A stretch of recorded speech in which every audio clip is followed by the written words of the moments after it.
Amazing audience, we are live with Thomas Miller. Thomas, how are you going? Love that intro, man. Whoa, raise the vibe. Yeah, you need to, right? You need to. In Trinidad, we say if it's nice, do it twice.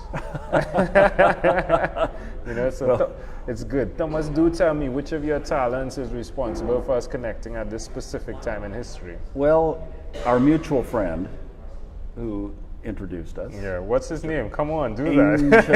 Rebo. Yeah. So, I think it was really interesting when I met Angel. Like, he would call me Engel, right? I was like, Angel, it's just like your name. It's Angel, right? Angel. And he would do. So I was like, how would you feel if I called you Angel? Yeah, but he's been amazing. So you both connected. How did that happen? We met a year and a half ago in Hawaii. Right. And we were attending a mutual seminar of a guy by the name of Fred Dodson. He's an author and speaker that we have both read and followed his work for several years. So we were at this fairly intimate setting in a person's house in Maui, way up high by Oprah's Ranch. Wow. Not bad, right? Not bad. And we developed a great friendship and kinship there. But one of the ways that I connected with him as well, he knew of me before I walked in the room because I had narrated all of Fred's audio books up to that time, or I was working through them. I was pretty close to the end, some 20 books that I narrated for Audible and iTunes. Wow.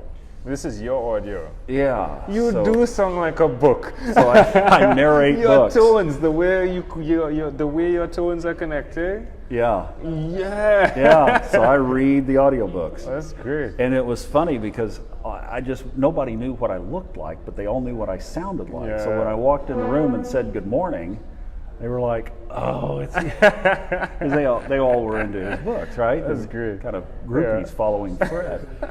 Fred's teaching has been amazing. So I did that, and then simultaneous to that, I've done a podcast for the last 5 years. What's the name called of it? Subconscious Mind Mastery, talking about rewiring our programming, which is something that I did late in life. I went through a second divorce at age 48, kind of hit bottom in all areas, and decided that I needed to change everything.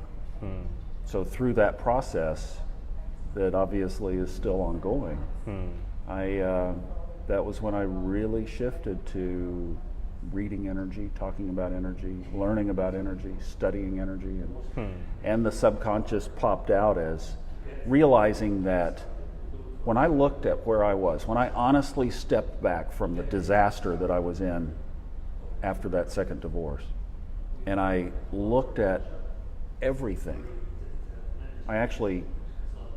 I was living not far from here in an apartment and closed out of the apartment, and I bought an RV, and I thought I was going to travel around in the RV. Well, I know someone who's doing that right now. Yeah. Which I did for a bit, but I mostly, because I had a good job working out east of town, I mostly stayed out there and then just took little side trips and That's whatnot. good. But I spent a year in that RV by myself, completely pulled back away from everything, and used that year to just dissect my life and turn everything upside down and figure out how the heck did I get here. That's intriguing. Who did you learn the skill of holding on from? Where did that come from? Because you held on, right? All through it, you decided you would hold on. Who did you learn that from? It was ingrained. That was part of the dissection, was going back and looking. So I grew up in Tulsa, Oklahoma.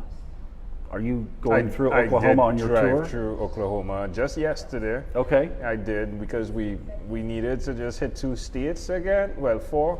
So yesterday we came through Tulsa on our way to Dallas. Oh my.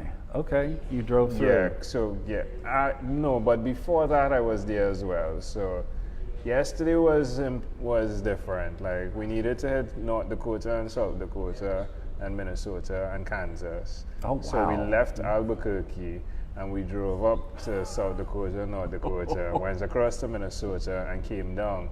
But before that, I was scheduled to be in Tulsa, and I was there, and I had a great time. Went through the city. It's a really small city. It's simple. There's this place where you can shout Yeah, and your voice is your voice is not heard. Like from right here to right here, there's a phenomenon. Oh, wow, I didn't know about that. Oh, I'm so sorry, but yeah, if Goodness. you grew up there. I grew up there and didn't know about it. High school kid, we should have. Yeah, but it's a really nice city. It's simple. It's not a huge city, but that's what I grew up in, was a nice little city. yeah. And if the Bible Belt of America had a buckle, Tulsa could be part of the buckle. And the Bible Belt is North Carolina, yeah? Is it? It extends. Okay. Yeah, North Carolina, big, Tennessee, Kentucky. Yeah. Most of the southeast Yeah. of the United States is Bible Belt area. I just say there are so many little communities that could be, but if ever there was one, Tulsa could be it. Because we had back in the day when I was growing up, Oral Roberts was big. And that was just literally down the road. He saw a 900-foot Jesus, and then he had the big praying hands that he put out in front of his school. My brother went to school there, Wow. got a good education. But I grew up in a very fundamental, rules-based society in Tulsa and in my family. So when you say hanging on, why did I hang on? Yeah. It was out of duty and obligation. That's just what you did. That's amazing. I love the fact that you did the self-reflection necessary, in a Manjala type style, if I could add, right? What is one other thing you've done consistently over the last 3 years?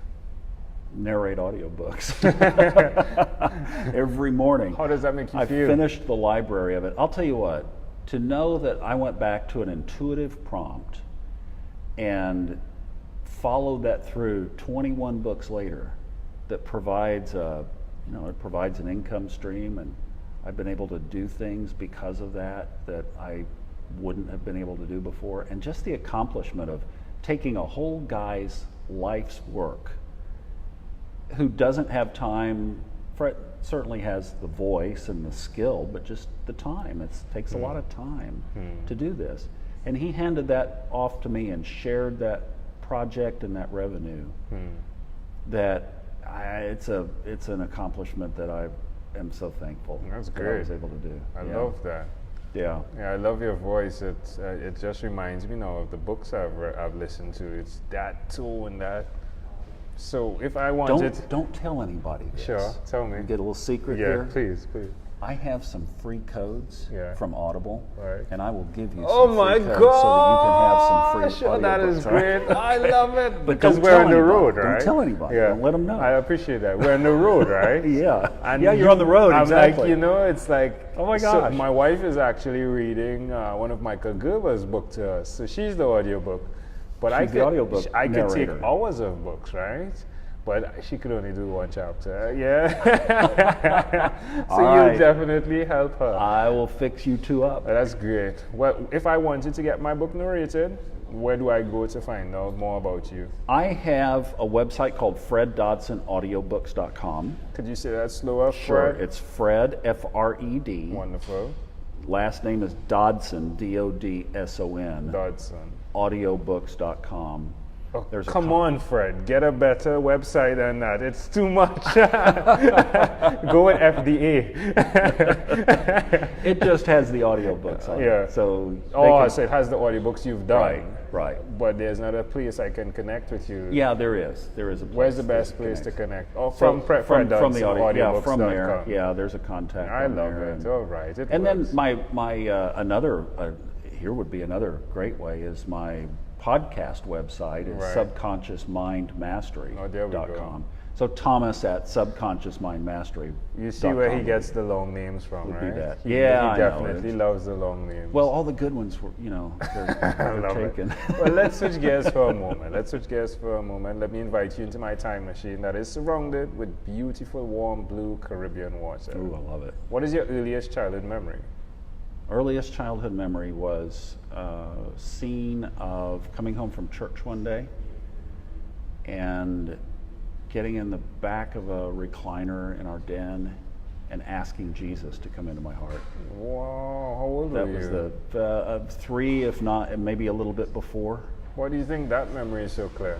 It was my connection with God back then. Like I said, I've picked so much of this apart, but it was just that I knew that I had that God connection. And that's how it manifests at that point. Wow, that's amazing. How do you see that memory connecting to who you are today? That I've always wanted to follow that connection, but I spent a lot of years running away from it. Can I offer an interpretation to the thought picture you created in my mind? Absolutely. I love the fact that you went behind the recliner starting keyword R, right? Just like you went to the RV to find that true inner you that was necessary to move on, to then find so much more. Because I had been running from it for so many years. You needed to just get that space again. Yeah. To be to self-reflect, yeah? Yeah, exactly. Well, R again, self-reflect. Reflect. Yeah. That's amazing. Wow. If we fast forward to when you were 12 years old, what was your favorite song? Just see, let me put, Rocky Mountain High, I love John it. Denver. And there we go. 72, 71, yeah, Just like 72. that. Yeah. Boom, Love that. Boom. yeah. So I just spent the last 3 years in Aspen, Oh my gosh. which is where John Denver lives. Which is funny. Majana, right, has the belt and it's written Aspen on it. It is, I know. Yeah. I knew that there was something up. And it doesn't only say Aspen, it says Aspen View. Yeah. Which there are some amazing views. Yeah. But I lived about, maybe an 8 or 10 minute walk from the John Denver Memorial Park over by the Roaring Fork River there, right in Beautiful, town. isn't it? Yeah, I would spend quite a bit of time there. So Reflecting. kind of connected with that energy of what John Denver left in those hills. Yeah, Reflecting. absolutely. R is definitely you. So I spent a lot of time thinking about those early 70s years when that song was coming out and he was so popular. And just I'll tell you the one thing about that was the passion. Oh my gosh, just the sheer passion of his youth back then was quite magnetic. Unfortunately, he lost it in his later years, but boy, he sure had it then. All right, my friend. Well, we've arrived at our destination, but before we get off of this time machine, there's a small declaration form, so it's yes or no. We're going to move pretty quickly here. Are you ready? I'm ready. Have you chosen someone to pass on your skills to? Ooh, I'm going to say yes no. or no? Are Not you yet. married? No. Do you have children? Yes. Do you believe in God? Yes. Do you have an inner circle of friends? Yes. Do you watch TV for more than 3 hours a day? No. How about 3 hours a week? No. What about screen time, the phone and or the computer? More than 8 or less than 8 hours a day? More than. If you had to share with us your own unique, real statement that represents who you are, what would you say that is? It's never too late. I love it. I love it. I love it. I love it. I love it. My friend, this has been a great pleasure. Before you leave, is there anything else you'd like to share with our amazing audience? This has been fun. Thank you very much. I appreciate it. Thank you, my friend, for being on what is inspired by 12-minute convos with Angel Jones. Did you have fun? I had fun. Love it.